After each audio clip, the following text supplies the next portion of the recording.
Muy buenas noches, les saluda José Luis Álvarez, docente de la Universidad Continental y funcionario del Ministerio de Transportes y Comunicaciones. Estaré a cargo hoy de la moderación de la conferencia Gestión Social para la Viabilidad de las Inversiones, la experiencia del MTC hacia un nuevo modelo de gestión de conflictos, organizado por la Escuela de Posgrado de la Universidad Continental y el Ministerio de Transportes y Comunicaciones. Nos acompaña un selecto grupo de profesionales donde debatirán sobre el modelo preventivo de abordaje de la conflictividad desde el Estado, en el marco de la presentación de un libro importante, relevante, Las rutas del diálogo y la gestión social. Saludamos también a todas las personas conectadas en vivo vía Zoom por la cuenta de Facebook de la Escuela de Posgrado. Les recuerdo que podrán acceder a la constancia para este evento, para lo cual al terminar el mismo le pediremos que respondan a una breve encuesta. La dinámica que vamos a seguir esta noche será tener una ronda de intervención de los panelistas para luego dar un pase a que se respondan las preguntas escritas que formularán los participantes. A continuación daremos inicio a nuestro evento, para lo cual damos la bienvenida a nuestros destacados panelistas. En primer lugar, el doctor Pastor Paredes Díaz-Canseco, quien es director de la Oficina de Diálogo y Gestión Social del Ministerio de Transportes y Comunicaciones. Ocupó los cargos, además de director de Relaciones Comunitarias para el Orden Interno del Ministerio del Interior, y fue director de Gestión Social y director general de Asuntos Socioambientales y asesor del viceministro de Transportes del Ministerio de Transportes y Comunicaciones. También tenemos a la doctora Paola Bustamante Suárez, que actualmente es secretaria general de la Presidencia del Consejo de Ministros, consultora independiente, servidora pública, experta en gestión de organizaciones, diseño e implementación de proyectos, programas y políticas públicas, de control gubernamental, negociación en conflictos sociales y negociación internacional. Finalmente, el doctor Iván Ormachea Choque, presidente de la Asociación Civil Pro Diálogo, Prevención y Resolución de Conflictos, es mediador latinoamericano del Sistema Interno de Justicia del Banco Mundial, facilitador del Programa de Diálogo Democrático del PNUD, investigador, consultor internacional en prevención y transformación de conflictos. Sean bienvenidos, estimados panelistas, agradecemos haber aceptado nuestra invitación. Ahora iniciamos con la participación del doctor Pastor Paredes Díaz-Canseco, quien hará un breve resumen del libro Las Rutas del Diálogo por un lapso de 20 minutos y posteriormente daremos pase a los comentarios a cargo de Paola Bustamante Suárez y finalmente Iván Ormachea Choque, quienes tendrán 15 minutos. Adelante, doctor Paredes. Doctor Paredes. Muchas gracias, José Luis. Primero saludar a todos los participantes y a los que me van a acompañar en este panel, a Paola y a Iván. Un saludo cordial. Voy a hacer una presentación de pantalla. Por favor, me confirman si se llega a ver sin ningún problema la presentación. Sí, perfecto. Ya. Primero, bueno, muchas gracias a la Universidad Continental por este espacio. Quiero transmitirles también el saludo de nuestro ministro, el señor Eduardo González, quien sin su impulso, su compromiso y la voluntad política del sector, no hubiera sido posible la elaboración y finalmente presentación del texto titulado Las rutas del diálogo y la gestión social, la experiencia del Ministerio de Transportes y Comunicaciones. Lo que yo quiero presentar en este momento, todo el texto, es una propuesta de trabajo que hemos desarrollado en el Ministerio de Transportes relacionada a ejes de intervención, resaltando en este caso los temas vinculados a la prevención de conflictos que nos permitan darle sostenibilidad social y viabilidad a las inversiones que el Ministerio ha desarrollado en estos últimos 5 años. La idea era poder adelantarnos a la gestión o al origen de los conflictos sociales. Y eso es lo que aprendimos en estos 5 años de gestión. Quiero señalar que quienes hemos participado en la elaboración de este texto, hemos iniciado la gestión social en el Ministerio de Transportes en el año 2016 y la estamos culminando el año 2021. Esto no ha sido posible sin la voluntad y el compromiso de todos los ministros que han pasado por este ministerio de ratificarle al equipo que lideraba la gestión social su confianza para continuar pese a los cambios que se habían producido en este quinquenio. Lo que nosotros pretendemos con este texto es un enfoque preventivo estructural. Durante mucho tiempo se ha hablado siempre de la prevención, pero relacionada más a un tema operativo, es decir, cómo evitamos que el conflicto haga crisis o que se presenten los conflictos en los proyectos de manera puntual. Lo que nosotros hemos aprendido en el ministerio es a identificar no los orígenes de los conflictos relacionados a los proyectos, sino ir un paso más atrás, es identificar temas estructurales que nos permitan abordar la conflictividad, y es un poco lo que queremos presentar el día de hoy. Nosotros hemos trabajado 7 ejes fundamentales que contribuyeron a anticiparnos a los conflictos sociales y principalmente a las crisis. El 1, este concepto de prevención estructural, y aquí yo quiero agradecer puntualmente a un profesional del equipo, el doctor Igor Sumaeta, quien fue quien introdujo esta idea de revisar un paso más atrás para identificar cuáles eran los temas de conflictividad. Ese punto lo vamos a desarrollar en una siguiente presentación de manera mucho más profunda. El segundo eje es el tema de la prevención operativa. Como lo dije hace un momento, cuando hablamos de prevención operativa nos estamos refiriendo puntualmente a la intervención sobre los proyectos o sobre las intervenciones puntuales que tiene el sector. Y aquí hemos desarrollado varias herramientas y varias estrategias. Primero es una atención oportuna a las demandas, pedidos, peticiones, requerimientos que hacen los diferentes gobiernos subnacionales, ya sea a través de los espacios de diálogo que se generan o a través de el desarrollo de reuniones que tenemos. Es decir, el ministerio toma la iniciativa de las autoridades y a partir del trabajo conjunto con los operadores, ya sea Provías Nacional, Provías Descentralizado, Pronatel o las direcciones generales de programas y proyectos, se identifica la viabilidad económica, técnica del proyecto y a partir de eso se identifica la disponibilidad presupuestal si existiera. Entonces, lo que se ha hecho es identificar eso y darle una atención oportuna y no, como sucede muchas veces, guardar silencio ante los pedidos. Cuando no se puede, se les explica a la autoridad que no es posible la atención de ese proyecto en este ejercicio presupuestal y se le evalúa para la incorporación en el siguiente ejercicio presupuestal, ¿no? Para eso, por ejemplo, Provías Descentralizado, y hay que felicitar el trabajo del ingeniero Carlos Revilla, emitió una resolución ministerial en el año 2019 que regula y reglamenta el financiamiento de los proyectos de los gobiernos subnacionales a través de una priorización y algunos criterios de admisibilidad. El tercer punto, el tercer eje, es el de gestión de conflictos, que es el clásico eje de abordaje de todas las oficinas de gestión social. Es decir, aparece el conflicto, aparece la crisis y lo que hacemos es intervenir esa para controlarla, para gestionarla y para encauzarla a través de un proceso de diálogo. Ese es principalmente el tema donde se nos encasilla a todas las oficinas de gestión social o de conflicto de diálogo en el Ejecutivo. Y es algo que pasó con este equipo de trabajo cuando recién se constituyó, ¿no? Costó poder incorporar este enfoque más preventivo en el desarrollo de las actividades cotidianas del ministerio. El cuarto punto que hemos desarrollado es la facilitación de las inversiones. Es acompañar a los equipos de las ejecutoras, ya sea de Provías Nacional o de Provías Descentralizado, o de las concesionarias desde el inicio de su intervención en el desarrollo del proyecto, para poder prevenir cualquier situación de conflictividad que se pueda presentar. Y aquí yo quiero rescatar algo que identificamos en el ministerio.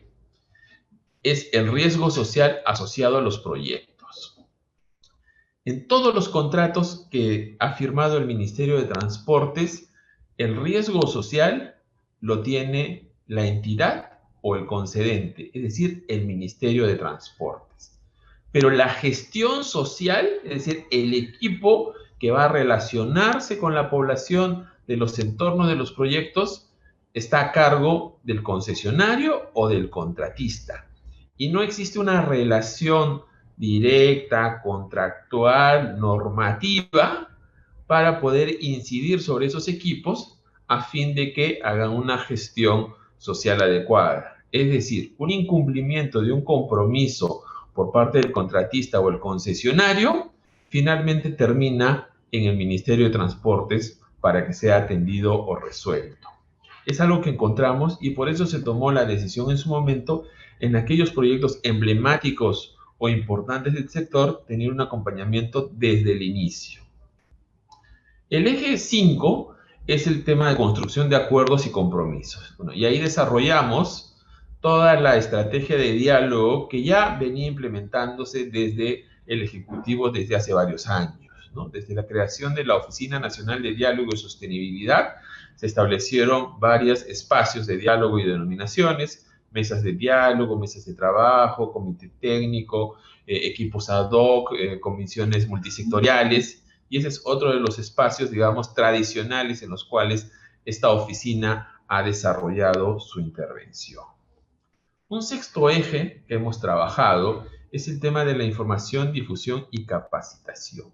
Ustedes van a encontrar en el texto, por ejemplo, una experiencia importante que hemos desarrollado en el marco del cumplimiento de los acuerdos de la consulta previa, que era el trabajo con los monitores indígenas para la constitución, por ejemplo, del Comité de Monitoreo y Vigilancia en el marco del proyecto de la hidrovía, ¿no? Construimos un proceso participativo, amplio, difundido, visitamos todas las cuencas, muchas de las comunidades, a fin de construir un modelo de participación en los temas relacionados al monitoreo ambiental.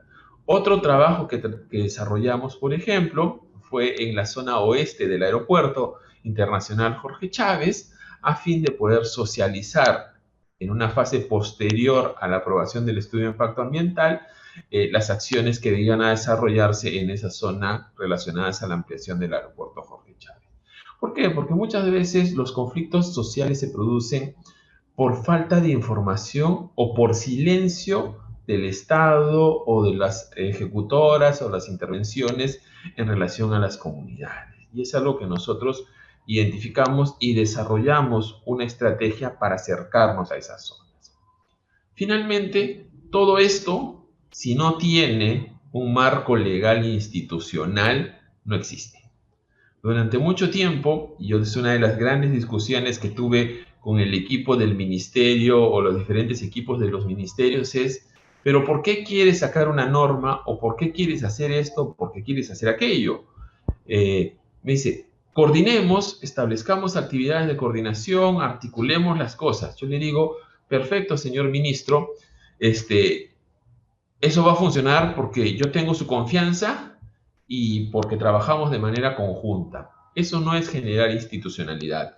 Lo que necesitamos es generar una institucionalidad que nos permita en el futuro que las intervenciones trasciendan las personas y se pueda, valga la redundancia, institucionalizar y establecer reglas desde el inicio. Entonces, ahora voy a desarrollar un poco el tema 1 y el tema 7, que es de alguna manera lo que hemos tratado desde el ministerio abordar saliéndonos de los ejes clásicos de intervención de las oficinas. Y ese es un poco el aporte que queremos darle a la gestión pública. Primero, en el tema de la prevención estructural, ¿no? Nosotros cuando llegamos al ministerio encontramos una serie de conflictos basadas en diferentes temas. Lo que tratamos es de agruparlos en proyectos o en situaciones similares que nos permitan identificar dónde estaban los problemas. Y encontramos tres grandes momentos o tres grandes situaciones. La primera era un tema que la participación ciudadana era muy tardía. Entonces, una de las primeras ejes que hemos desarrollado es la promoción de relacionamiento comunitario temprano. El día de hoy, quiero agradecer al ministro, se ha aprobado la directiva de intervención social previa. Es decir, hemos generado un procedimiento en una fase muy temprana del proyecto, después de la aprobación del perfil y antes de la elaboración de los estudios definitivos, a fin de socializar con las poblaciones el desarrollo del proyecto. Muchos nos dirán, pero ¿quién se va a oponer al desarrollo de una carretera, de un puerto, de un aeropuerto? Todos demandan eso. Se oponen principalmente las personas, las familias, las comunidades por donde va a desarrollarse el proyecto. Es decir, uno llega ya en una fase muy temprana a decirle, o me vendes o te expropio. Y eso genera una tensión. Entonces, este mecanismo lo que permite esta intervención social previa es adelantarnos para recoger cuáles son las principales preocupaciones que tiene la población en ese tema e incorporarlas en el desarrollo de los estudios definitivos y en la evaluación ambiental correspondiente. Segundo, lamentablemente ya no lo pudimos desarrollar porque el tiempo no nos dio, es la incorporación del procedimiento de consulta previa. Como ustedes saben, hace algunos meses la Corte Suprema resolvió la acción popular que de alguna manera planteaba algunas excepciones para el desarrollo de proyectos y una de ellas estaba vinculado a los proyectos de servicios públicos y el Ministerio se había acogido a esta excepción. Con la derogación de la segunda disposición transitoria del reglamento de consulta previa, eso ya no tiene efecto y lo que corresponde ahora es desarrollar el proceso de consulta. Y finalmente tampoco lo pudimos desarrollar y estamos dejando como reto, es la actualización del marco normativo de participación ciudadana que está, digamos, en el ministerio un poco retrasado, ya tiene poco más de una década, pese a que han habido cambios normativos importantes en la legislación nacional. El segundo eje en esta fase es la promoción de la inversión social. Es decir, cómo generamos que el Estado participe a través de la generación de recursos para acompañar la inversión privada. Yo recuerdo hace mucho tiempo, cuando empezó este gobierno, se hablaba del Fondo de Adelanto Social, que lamentablemente no se pudo implementar por diferentes motivos. Pero nosotros tenemos otra herramienta o otro instrumento que son los fondos sociales, que están asociados principalmente en los proyectos que el Ministerio ha concesionado, que son autosostenibles. Y en este caso tenemos 3 puertos, Paita, Paracas y Salaverry. Y finalmente tenemos un tercer eje que es la gestión social estratégica, que está principalmente asociada al desarrollo de la responsabilidad social de las empresas. Hace poco todos hemos celebrado y festejado y saludado la decisión del Ministerio de Justicia de aprobar el Plan Nacional de Acción de Derechos Humanos y Empresa. Esta iniciativa que nosotros también hemos impulsado a partir de la creación del Observatorio de Sostenibilidad Social de Proyectos va en la misma línea. En el tema de normas y políticas y herramientas, yo quiero señalar, por ejemplo, que hemos incorporado una propuesta de adenda que modifica el capítulo relacionado a las concesiones. Si uno revisa todas las concesiones que han habido y existen en este país, el tema de la gestión social, de la sostenibilidad social de los proyectos no existe, ¿no? Y el riesgo social está a cargo del ministerio. Entonces, ¿qué herramientas tenemos nosotros desde el Estado para poder trabajar de manera preventiva la gestión social en los proyectos concesionados? No existe. Estamos dejando ya enviada a las direcciones de programas y proyectos, exdirecciones de concesiones, ya por inversión, una propuesta para que cuando se propongan adendas a los contratos, no solo se vea el modelo económico financiero del proyecto, sino se incorpore también un componente social. Lo mismo estamos haciendo para los proyectos relacionados a la obra pública que están a cargo de Provías. Es decir, que en los contratos que se suscriban con las consultoras o ejecutoras de proyectos, lo mismo, se incorpore un componente de gestión social. Otra herramienta que hemos dejado escrita es en el marco de la modificación o de las adendas al contrato de la hidrovía, a partir de los 3 años de relacionamiento con las comunidades, era fortalecer el modelo de vigilancia y monitoreo ambiental. Cuando se diseñó este modelo era muy débil, y sigue siendo muy débil. Lo que pretendemos es nuevamente potenciarlo para incorporar los saberes y los aprendizajes de las comunidades. Eso también ya está propuesto a la Dirección General de Programas y Proyectos y esperemos que en el marco de la adenda que se pueda desarrollar para la hidrovía sea incorporado. Hemos desarrollado también un sistema informático de prevención y gestión de conflictos que nos permita tener sistematizada toda nuestra intervención, reitero, desde las reuniones, participaciones, espacios de diálogo, para poder monitorear el desarrollo y tomar decisiones a tiempo. Hemos creado el Observatorio de Sostenibilidad Social en Infraestructura de Transportes y Comunicaciones. Hace algunas semanas ya se aprobó la directiva que reglamenta su funcionamiento y actualmente estamos en elaboración de la metodología para empezar a elaborar reportes. Este observatorio tiene 3 años para su implementación. Esperamos al tercer año poder ya emitir reportes de manera integral en todos los proyectos concesionados que teníamos. Bueno, hemos desarrollado en el marco de la emergencia sanitaria también un protocolo de diálogo no presencial que nos permite tener una intervención vinculada a las garantías de las actas o los acuerdos que llevemos en esta modalidad virtual. Finalmente, como reitero, la directiva de intervención social previa que se ha aprobado el día de hoy, y el día de mañana debe estar aprobándose la última directiva, que son los lineamientos y procedimientos de intervención de la Oficina de Diálogo, que no es otra cosa que la incorporación dentro de la institucionalidad del Ministerio de los 7 ejes que ya hemos desarrollado y planteado en la lámina anterior. Bueno, este es ya un poco el modelo de intervención que tenemos. Hemos identificado los problemas. Yo siempre les preguntaba al equipo cuando venían acá, ¿cuál es el problema? Porque si no tenemos un claro diagnóstico, si no hemos identificado el problema de manera clara, todas las demás fases no sirven.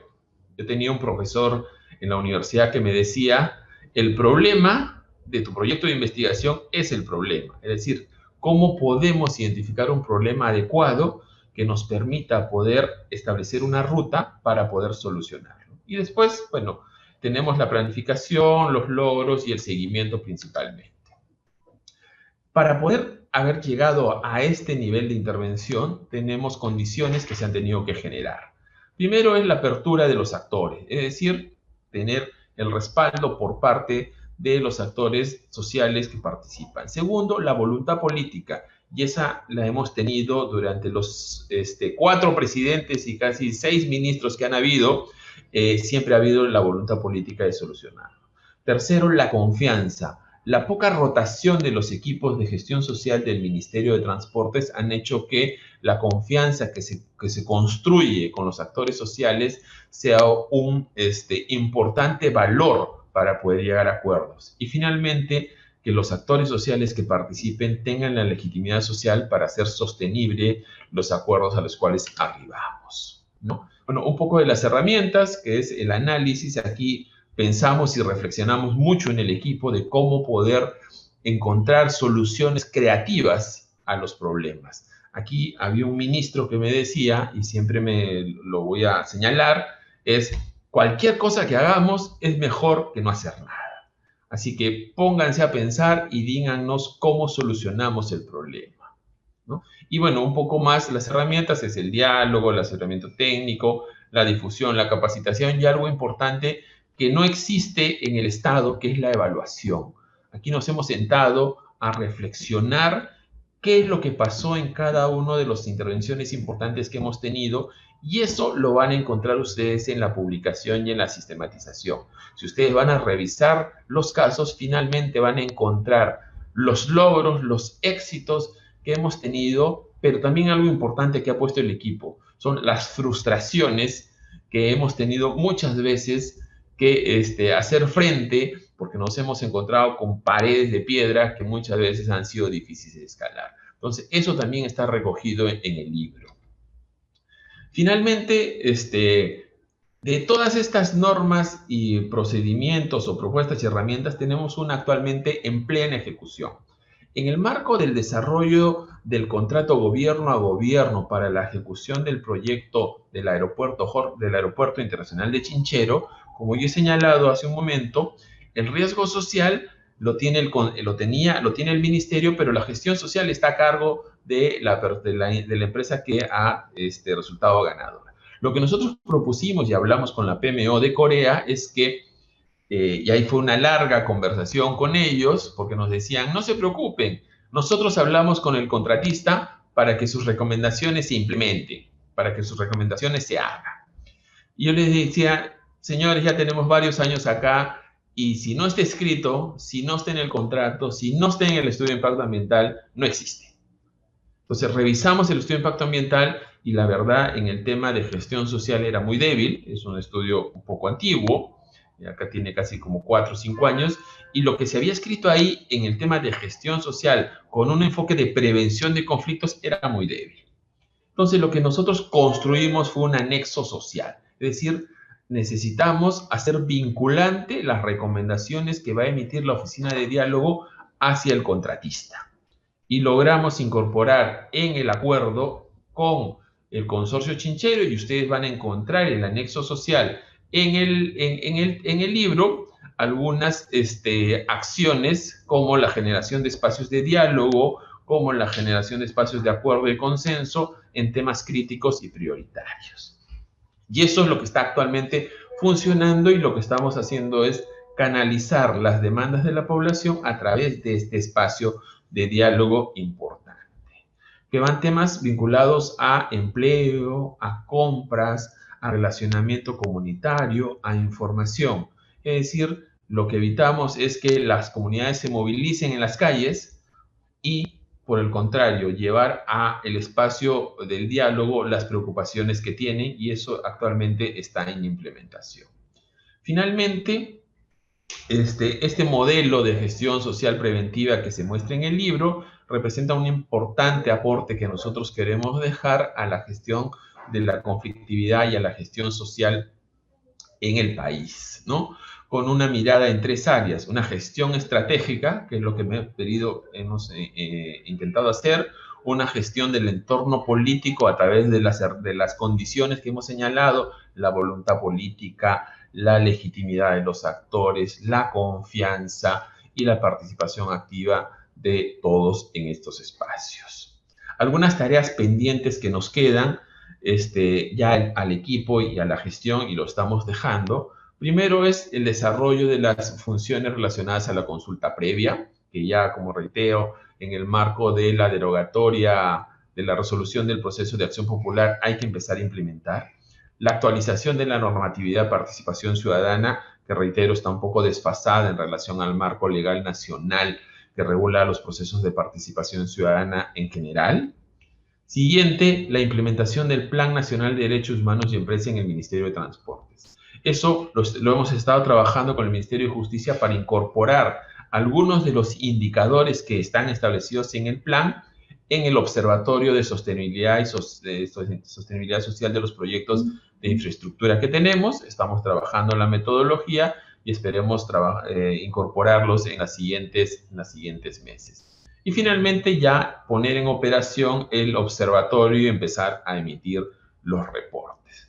Además también de ya empezar a trabajar, me faltó ponerla ahí, es la intervención social previa que tiene, como reitero, se ha aprobado el día de hoy, y lo que correspondería ahora es una revisión integral de todos los proyectos que tenemos contenidos en el Plan Nacional de Infraestructura para la Competitividad, en la relación de activos críticos del sector, que son los principales proyectos por donde se va a empezar a desarrollar esta herramienta que es la intervención social previa.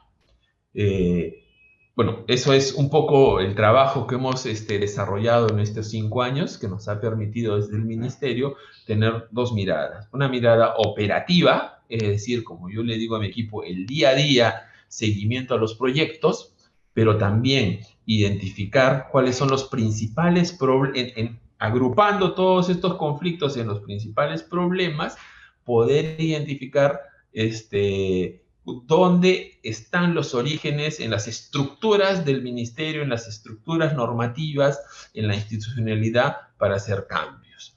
Yo recuerdo, y finalmente, señalar que un ministro nos decía en los espacios donde hemos conversado, es decir, si necesitamos cambiar la ley, cambiemos la ley, tenemos iniciativa legislativa.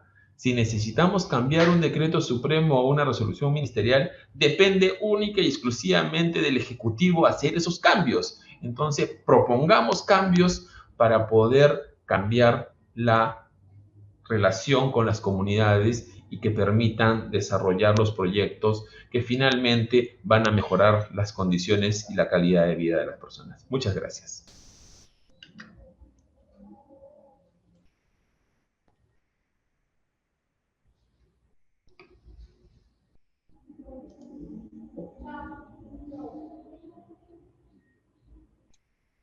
Gracias, Pastor, por tu presentación.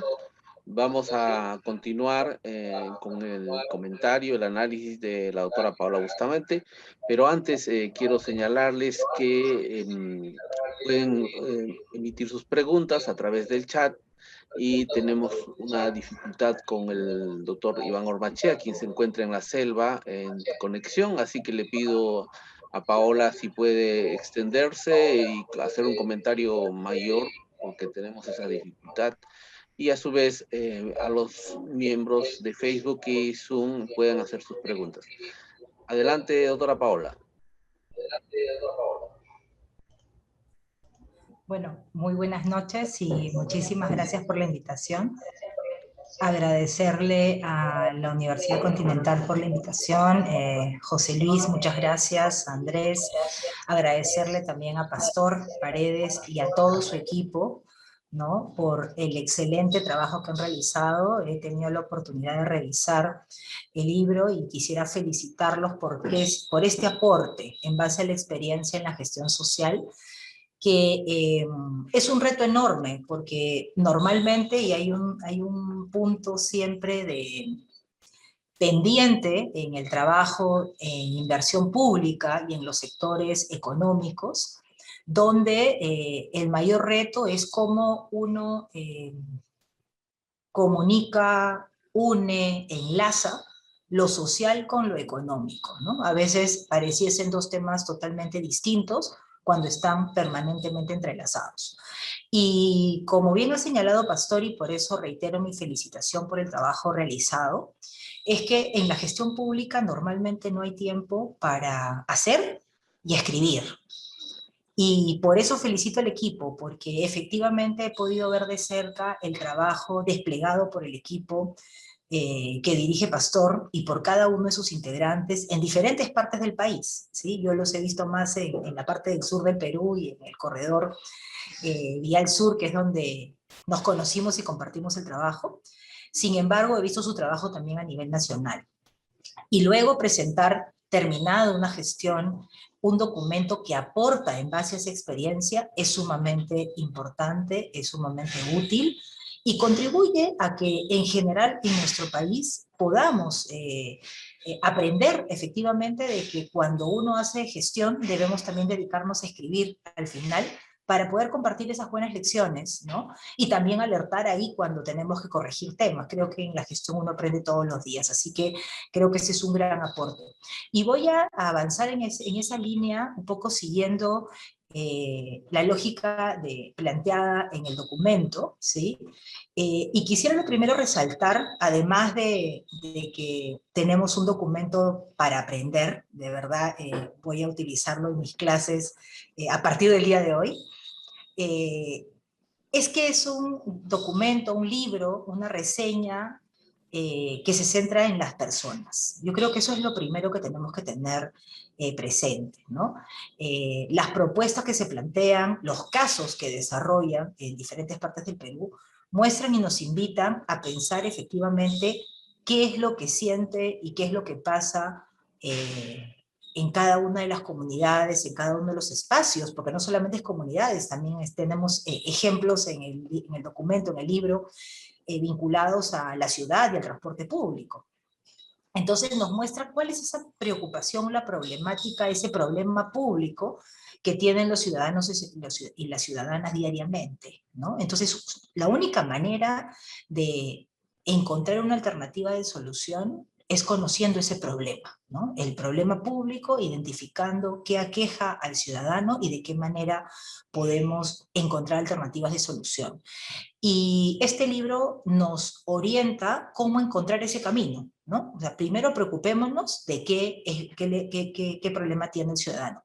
Pero luego también hace una reflexión al inicio sobre el valor público, ¿no? Y me parece relevante debido a que en general desde la administración pública, desde el sector público, todos buscamos generar valor público, pero cuánto realmente se logra, hablando en instituciones, realmente generar valor público, entendido como el reconocimiento que tienen las personas, la población, sobre el trabajo que hacen las entidades a través de los servidores públicos. Entonces, yo creo que cuando uno mira a las personas y luego busca generar valor público, la única manera de generarlo es cuando has hecho conexión con los ciudadanos, has entendido cuál es el problema y por lo tanto podrías, ¿no? Tratando de ser empáticos, encontrar alternativas de solución en el marco de tus competencias y funciones.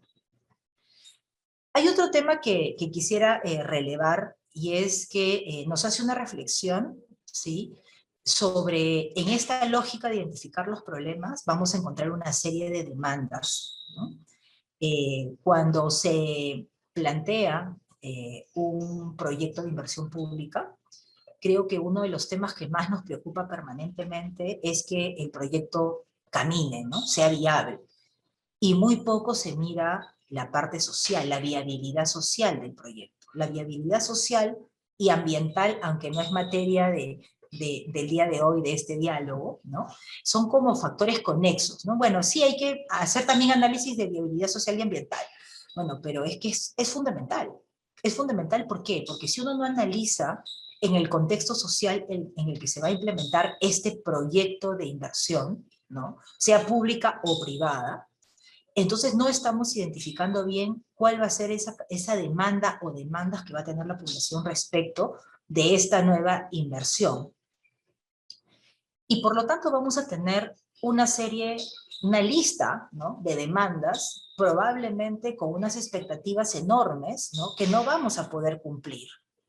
Y por lo tanto la capacidad, y ahí resalto y remarco lo que señaló Pastor, y que se señala además en el libro, y que lo aprendemos en el día a día también, es que ante una demanda enorme o concreta tenemos que tener respuestas realistas, ¿no? Tenemos que tener capacidad de respuesta. Y capacidad de respuesta para decir sí, para decir no, y para decir vamos a evaluarlo. Cuando uno dice sí, y ahí lo vinculo con otro de los temas que se han señalado, es que tenemos que cumplir con el compromiso. Entonces, si decimos sí, vamos a atender tu demanda, entonces tenemos que anotarlo y generar las condiciones para cumplir ese compromiso. Cuando decimos no, tenemos que estar seguros por qué lo decimos. Pero creo que a nadie nos gusta, y disculpen mi lenguaje coloquial, ¿no?, que nos den largas cuando nos van a decir no. Creo que es mejor que nos expliquen por qué no. Podemos discrepar del no, pero es no, ¿no? Entonces, es importante decir un no a tiempo, porque si uno no dice un no a tiempo, genera expectativas, ¿no? Y finalmente vamos a pensarlo, está vinculado con hacer un análisis y una evaluación respecto de determinados temas que no se han definido si se pueden aceptar o no. Y parte de estos temas, de la larga lista de demandas, ¿no?, algunas viables y otras no, y nuestra capacidad de respuesta va a tener una incidencia directa en lo que bien reflejan como capacidad preventiva.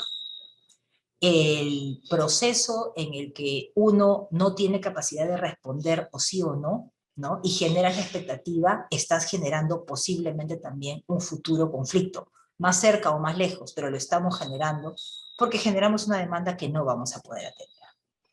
Por lo tanto, durante este proceso, ¿no?, que se describe además con la capacidad que podemos tener durante el proceso del conflicto, lo primero es la capacidad de escucha. Otra vez, volvemos al primer tema, la capacidad de escucha, ¿por qué? La capacidad de escucha para poder entender la demanda ciudadana, el problema que lo aqueja, y poder tener la capacidad para discutir y plantear alternativas de solución. Durante este tiempo, y lo digo con mucha satisfacción porque hemos trabajado muy de cerca con el equipo de la Secretaría de Gestión Social, Diálogo, del Ministerio de Transportes y Comunicaciones, uno de los temas que no se suele ver y que el libro lo plantea bien es el riesgo social asociado a los proyectos. ¿sí? Este riesgo social asociado a los proyectos, donde se identifica, ¿no? Al concedente y al inversionista, ¿no?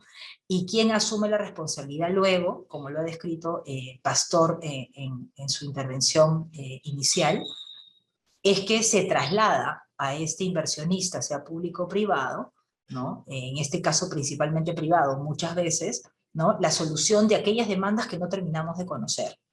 Entonces las tiene que buscar alternativas de solución, y de pronto en esa búsqueda asume compromisos. No los asume de repente el sector público, la administración, el gobierno, alguna autoridad local, regional o nacional, sino termina asumiéndola quien va a hacer la inversión. Y no sabemos o no tenemos control de a qué se comprometió, qué fue lo que dijo, en el marco de qué, y por lo tanto se generan estas expectativas, y por lo tanto tenemos posiblemente, ¿no?, un conflicto latente que podría manifestarse en cualquier momento. El riesgo social asociado a los proyectos nos brinda una mirada realista, ¿no?, si ese proyecto de inversión, esa inversión va a ser viable socialmente. Y es algo que yo sí me permitiría de la revisión del libro, la podemos aplicar a diferentes sectores productivos en nuestro país. Yo creo que si uno separa desde los sectores extractivos, creo que aplica muy bien, ¿no?, varios de los temas que se han planteado. Y en esa línea, el tener un panorama de conflictividad vinculado al sector también ayuda muchísimo, ¿no? El tener este observatorio que permita dar las alertas de manera permanente y puede identificar qué problemas se van a presentar, mirando el riesgo de cada uno de los proyectos de inversión que se puedan implementar, sea desde el propio ministerio, sea con recursos transferidos a gobiernos regionales o a gobiernos locales. Porque cuando hablamos de este tipo de inversiones, no hablamos solamente del gobierno nacional, o no hablamos solamente de inversión privada, sino de cualquier tipo de inversión, ¿sí?, que tenemos que aprender, porque creo que es algo que realmente se necesita, es esta mirada social de estos procesos. ¿Cuáles entonces serán las condiciones para la intervención en esta situación de conflicto manifiesto, conflicto latente que se puede tener? Lo primero es que, producto de todo aquello que acabamos de señalar, es el respeto a la diversidad. Y lo pongo como primer tema, ¿sí? Y eso es algo que conversamos mucho con los diferentes equipos cuando uno va a un proceso de diálogo, y es que tenemos que tener esa empatía de ponernos en el zapato del otro, que permita entender su lógica, su pensamiento, su cosmovisión. Porque muchos de los procesos que tenemos también, por esta poca capacidad de escucha que se puede tener, se genera el conflicto por eso. Entonces, el primero es el respeto a la diversidad, que es lo que me permitiría complementar a lo señalado en el libro. La generación de confianza es fundamental, y la generación de confianza se da, o se genera, valga la redundancia, cumpliendo con la palabra, pero también siendo honestos y sinceros.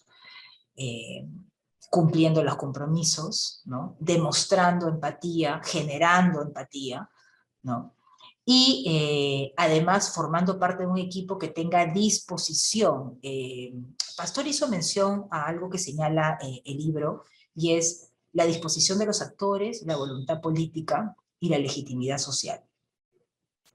Y la voluntad política es clave.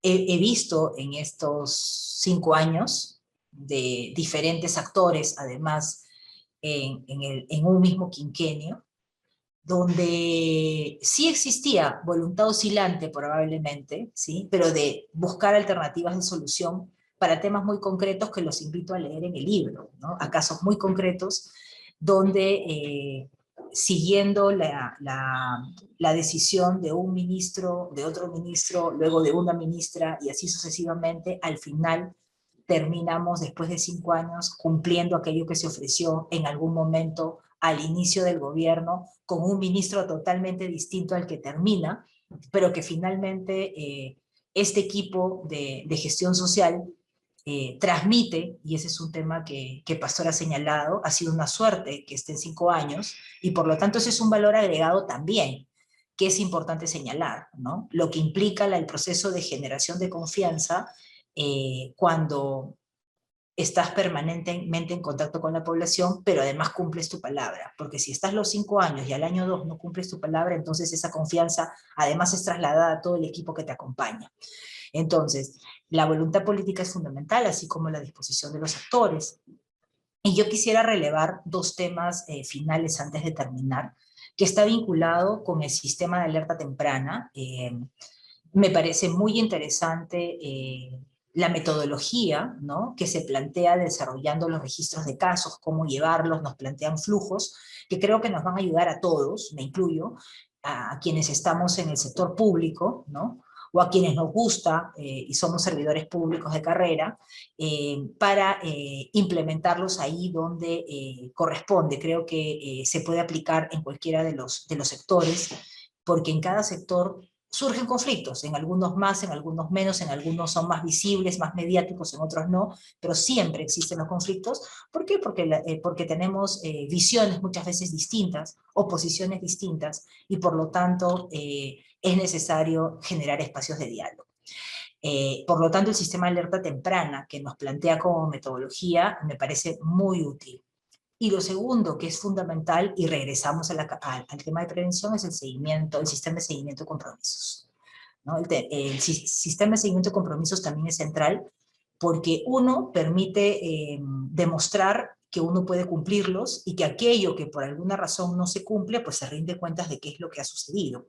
Pero además volvemos a la capacidad preventiva, ¿no? Cumpliendo los compromisos, generamos confianza, y por lo tanto en algún problema futuro que se presente, va a primar el diálogo antes que romperlo, ¿sí? Entonces, nuevamente, les agradezco por la invitación, felicito nuevamente al equipo del Ministerio de Transportes y Comunicaciones por este gran aporte, que sé que no ha sido sencillo, que ha existido un sinnúmero de personas que han participado en la construcción, y creo que eso vale mucho, porque han podido compartir el tiempo del trabajo con el tiempo de escribir, con el tiempo de narrar, con el tiempo de absolver preguntas a las entrevistas que se hayan hecho, y eso finalmente queda como un legado, pero también para que todos aprendamos de la excelente experiencia que nos muestra con los casos el libro que nos presenta. Muchísimas gracias nuevamente. Yo quisiera mencionar también que como se lo comenté al equipo de la universidad, cuando me invitaron a esta presentación, no dudé en participar, pero también les comenté que estábamos en días complicados por la transferencia, y tenemos que asistir también a otras acciones. Me he escapado un ratito del quehacer del trabajo, y agradecerles por el tiempo y la comprensión también de estar en este espacio hasta las 7, porque luego tengo que incorporarme a otra reunión. Muchísimas gracias nuevamente y felicitaciones. Buenas noches. Gracias, Paola, por tu comentario. Muchas gracias a nombre de todo el equipo. Y ahora vamos a pasar a la rueda de preguntas, sin antes mencionar que ya está en el chat colgado el link para que puedan acceder al libro de manera virtual. Todos los participantes pueden descargar del chat el libro, y pues acceder a él y bueno, poder ya usarlo como instrumento o herramienta. Bueno, aquí tenemos la primera pregunta. Se refiere, Irma Blanco, a si existió, digamos, problemas con comunidades nativas, especialmente con respecto al diálogo y la comunicación. Pastor, por las preguntas, vamos a ir, digamos, seleccionando, y pasamos a la primera pregunta. Listo, José Luis, muchas gracias. Obviamente el proceso de diálogo con los diferentes actores sociales tiene que ser diferente, ¿no? Cualquiera diría, cualquier persona piensa que, bueno, es lo mismo conversar o dialogar con una comunidad andina del centro, del sur, del norte, de Puno, de la región Aymara, de la región Quechua, pero no es lo mismo. cada una de las comunidades y los actores sociales tiene una cosmovisión, tiene una forma de entender su entorno de diferente manera. Y lo primero que tiene que hacer el funcionario público es entender ese entorno en el cual el ciudadano desarrolla su vida. Y eso es lo complejo en este país.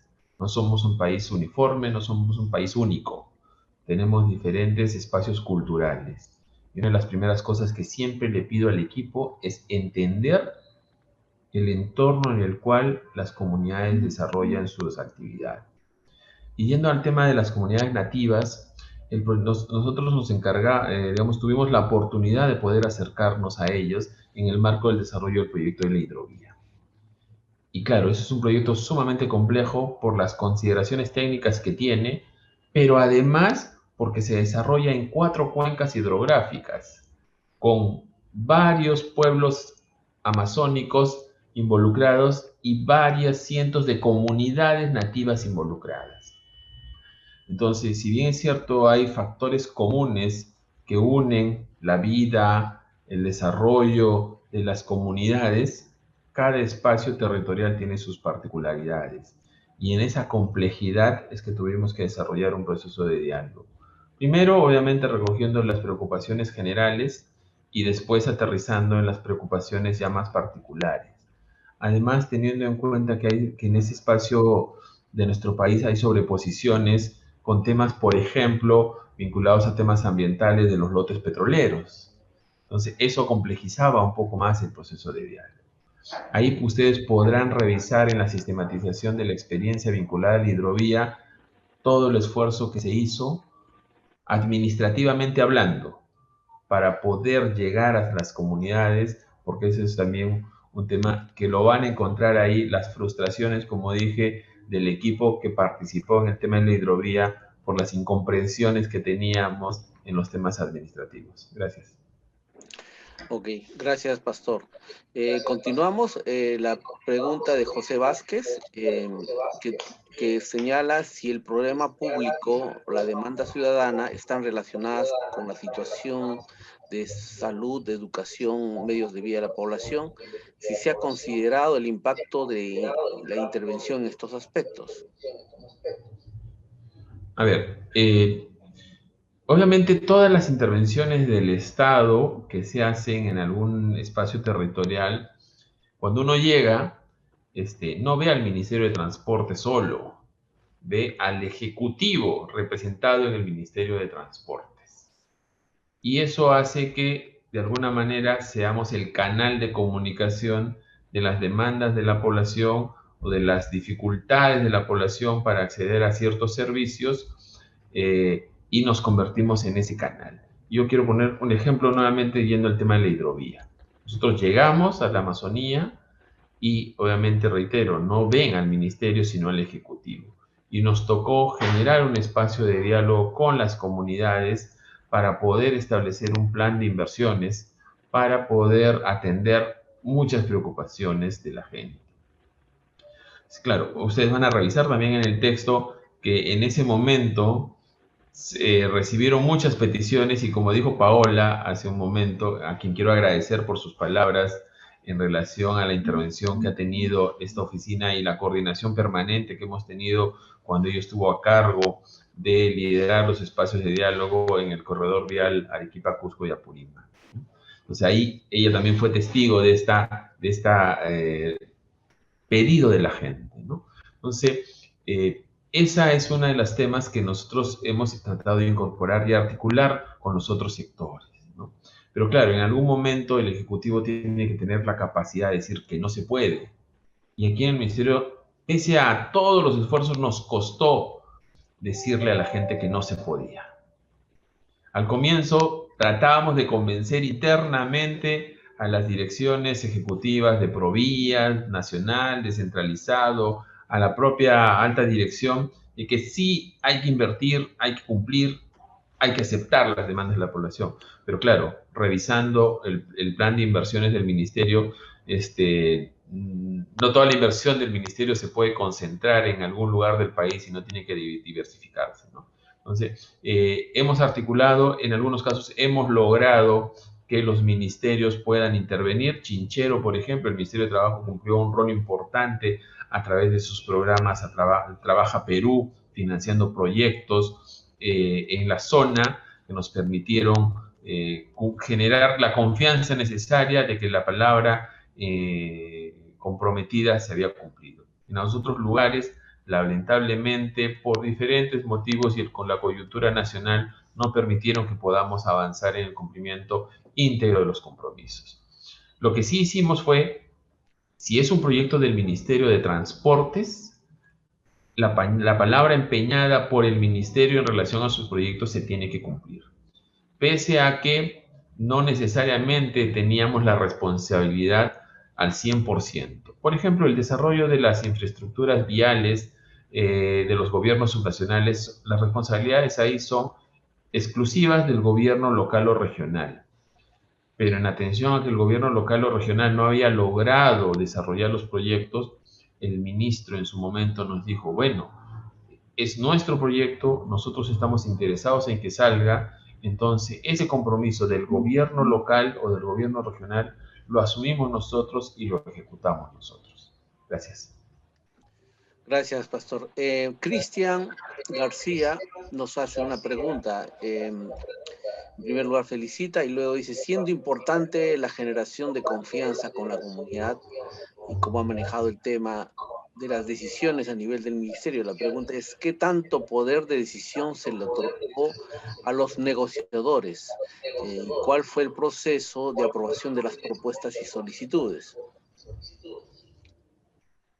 Antes de poder ir a un proceso de diálogo, yo que como dije en la presentación, lo primero que hacemos es identificar cuál es el problema. Ir al origen del problema. No nos quedamos, cuando hemos hecho algún curso de conflictos, siempre nos han hablado de la metodología de la cebolla o del iceberg, ¿no? Entonces, no nos quedamos con la primera capa, la segunda, yo hago que el equipo, y esa es una de las, siempre le pido al equipo, hay que ir hasta el corazón de la cebolla para encontrar cuál es el problema real. Y eso implica ir a conocer, y ir a estar allá y estar presente. Una vez que tenemos claramente identificado, le planteamos a la alta dirección en pleno, y ahí sí yo quiero reconocer la confianza que ha tenido este equipo de la alta dirección del ministerio en el quinquenio, y hemos expuesto cuál es la problemática y cuál es la forma de solucionar el problema. Y hemos recibido la propuesta del ministerio de, perfecto, vamos a proponerle a la población esto. Y ahí empezamos en un proceso de negociación, construimos una propuesta que presentamos a la gente y a veces no la acepta inicialmente, entonces en ese proceso estamos de ida y vuelta. De alguna manera nos convertimos, y yo siempre he dicho eso al equipo, cuando nosotros estamos dentro del ministerio nos convertimos en los voceros de la gente. Y cuando nosotros estamos con las comunidades somos el vocero del ministerio. Entonces jugamos ese rol de bisagra hasta poder llegar a un acuerdo que suscribimos porque tenemos la confianza de que se va a cumplir porque ha sido consensuado al más alto nivel en el ministerio. Gracias. Bueno, Irma Blanco nos vuelve a hacer una pregunta que señala que considera actualmente que los conflictos se generan por falta de cumplimiento de compromisos que están fuera de tu sector. ¿Es necesario la alerta temprana para el inicio de un diálogo? Uno, efectivamente, como lo dijo ya, lo dijo Paola y lo han dicho varios y en varios espacios se ha escrito, una de las principales debilidades que tenemos es el tema del cumplimiento de compromisos. Como ejecutivo en su conjunto, porque los recursos que se tienen no son infinitos, pues se agotan y hay que ir dándoles prioridades. Algo que sí hemos aprendido en el Ministerio de Transportes es que, y es una política sectorial, ya la encontramos y espero que se siga replicando, es compromiso asumido, compromiso cumplido. Obviamente el desarrollo de un proyecto de infraestructura vial no es que se desarrolla de un día para otro. Actualmente, para poner un ejemplo, estamos cumpliendo un compromiso que se asumió en el año 2012, en el marco del conflicto de Espinal en el año 2012, ustedes recordarán. Actualmente está en plena ejecución una carretera que es la carretera Negromayo-Yauri-San Genaro. Obviamente un proyecto que implica una inversión de 300 millones de soles, aproximadamente. Entonces, desarrollar un proyecto de esa magnitud no es que se hace de un día para otro, ¿no? Entonces, esa es una de las dificultades que tenemos y sí creo que debemos avanzar en la construcción de un sistema de monitoreo y seguimiento de compromisos. En el texto nosotros estamos dejando una propuesta conceptual. Van a encontrar dos cosas en el texto.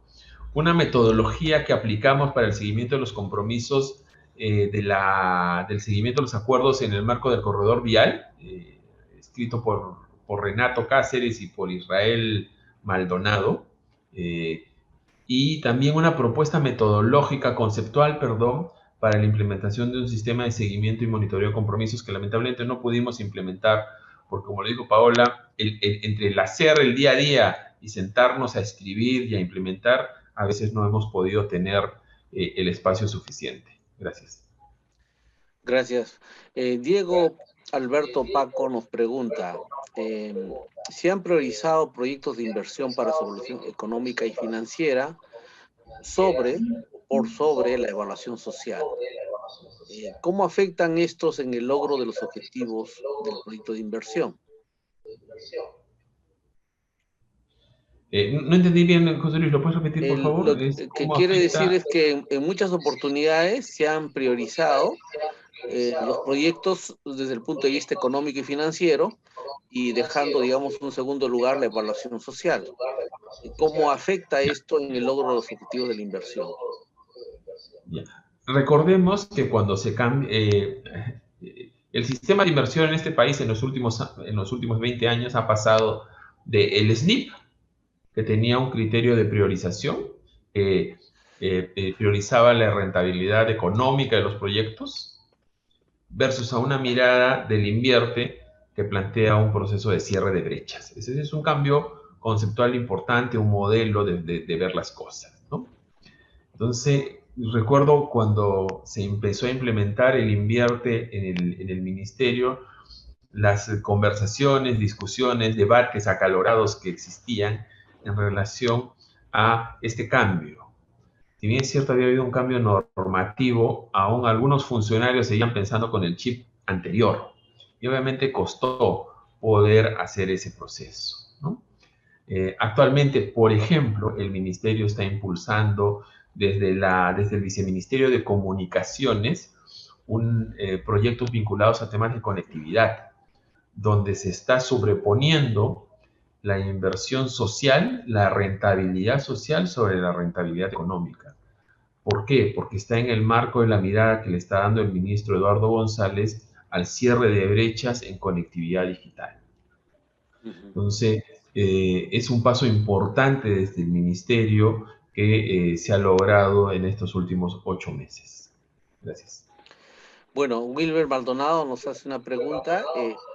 ¿Cuál tendría que ser el perfil del servidor del Estado y cómo recuperar la confianza del Estado en estas mesas de negociación a raíz de los casos de corrupción de las empresas privadas?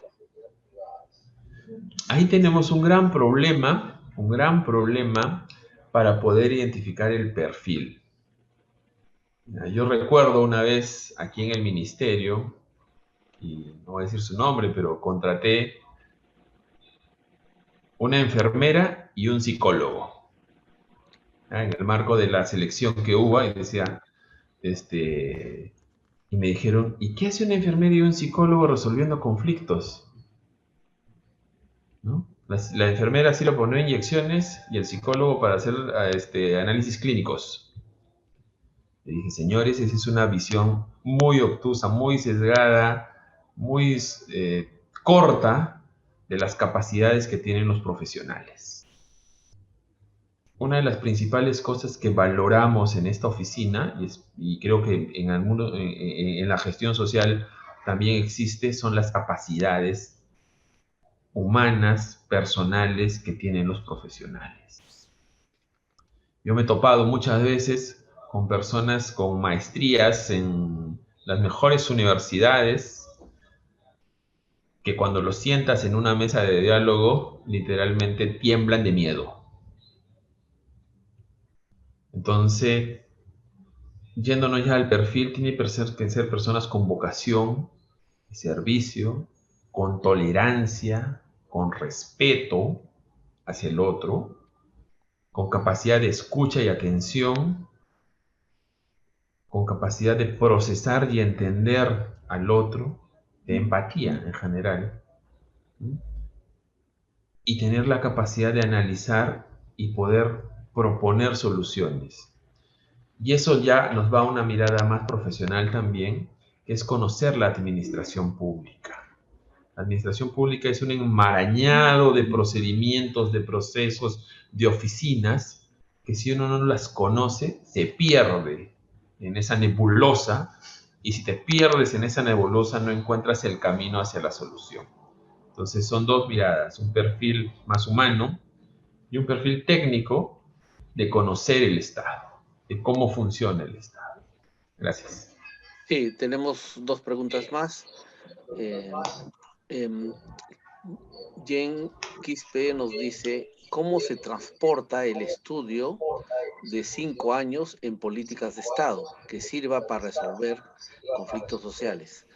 Quizás decir cómo se transforma, ¿no? El estudio de 5 A años ver, en políticas de Estado.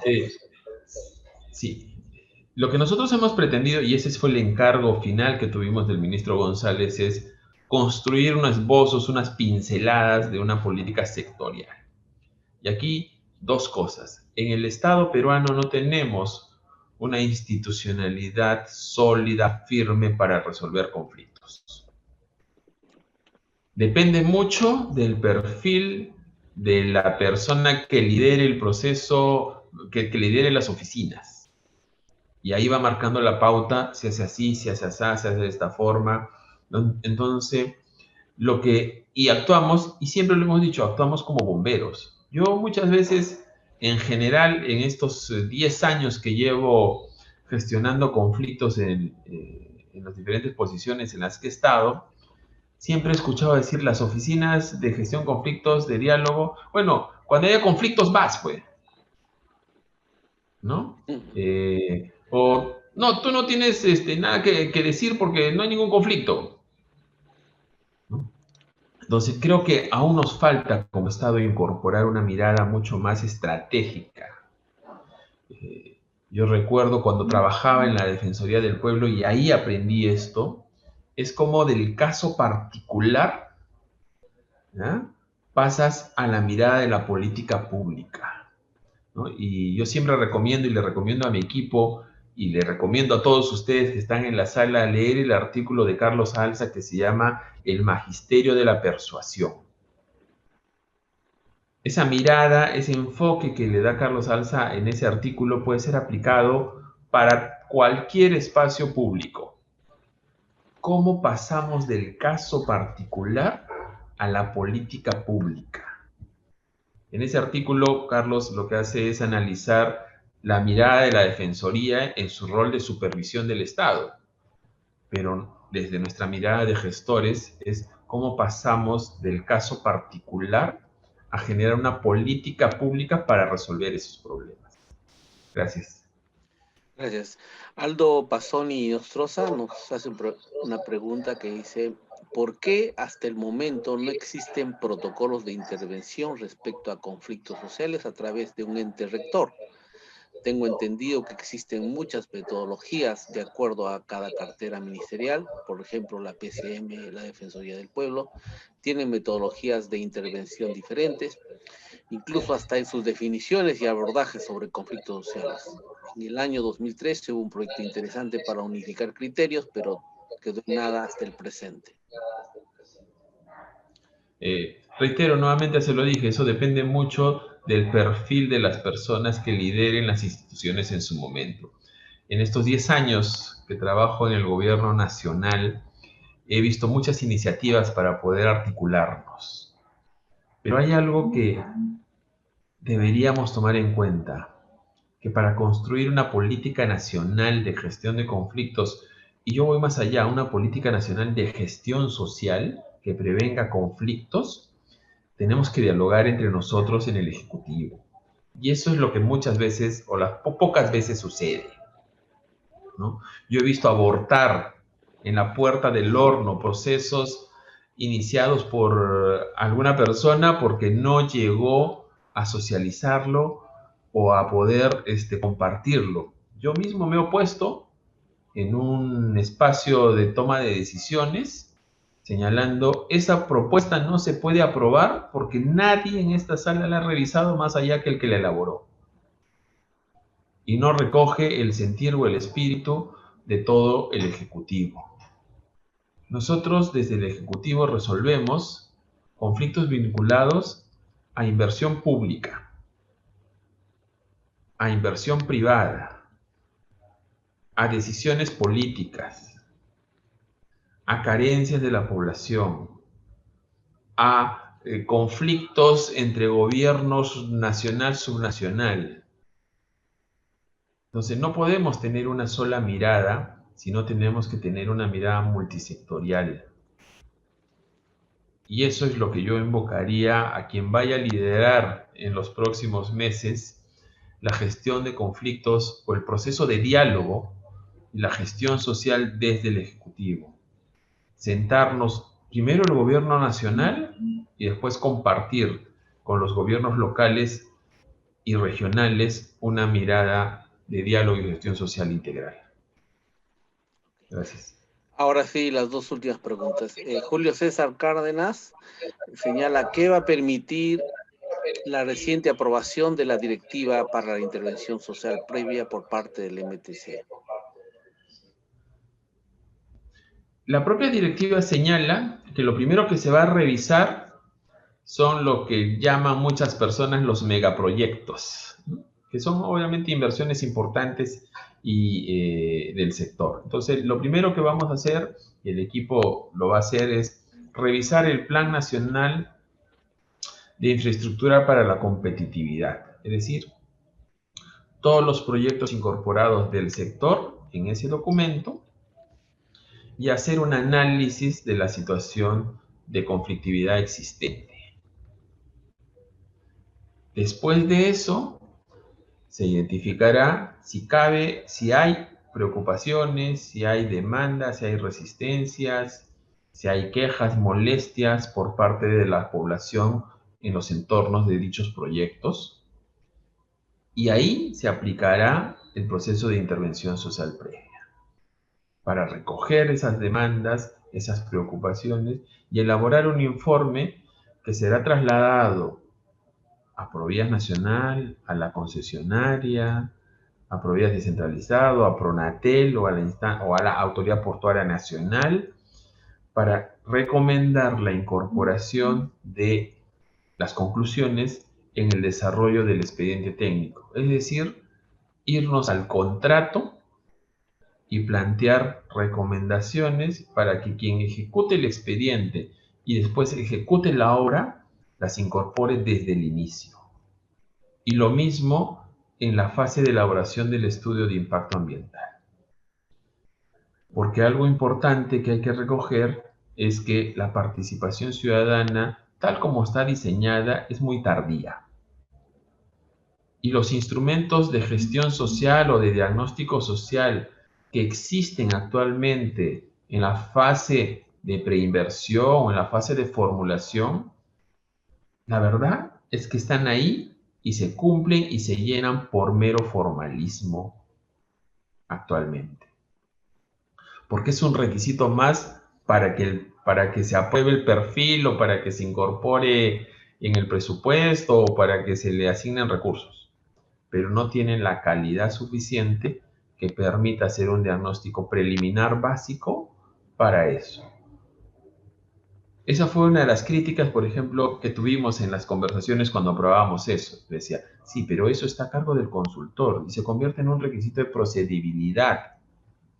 No se hace de manera consciente.